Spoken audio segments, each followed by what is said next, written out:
Attention to all SSS members at pensioners. Para sa mga nagtatanong, ang tanong po niya, maaari ba akong magkaroon na dagdag na ipon para sa pagre-retiro sa SSS? Sa video na ito, pakitapos hanggang sa dulo para malaman ang buong impormasyon.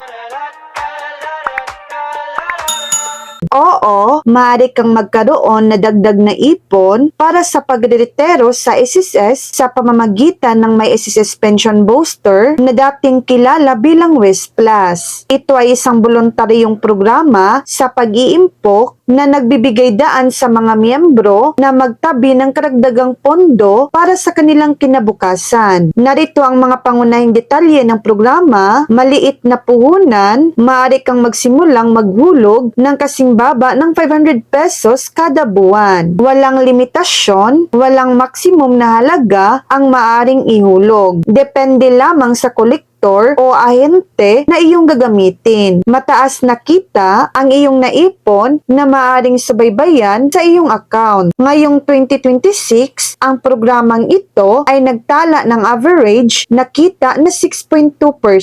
Walang buwis, ang kabuuhang contribution at ang kita mula sa investment ay tax-free o walang bawas na buwis. Flexible na paghuhulog, walang takdang buwan ng schedule, maaari kang maghulog kailanman, mayroon kang ekstrang pondo. Maaari kang sumali o mag-enroll sa programang ito sa pamamagitan ng pag-login sa iyong MyDTCS account. So yan lang po ang latest update.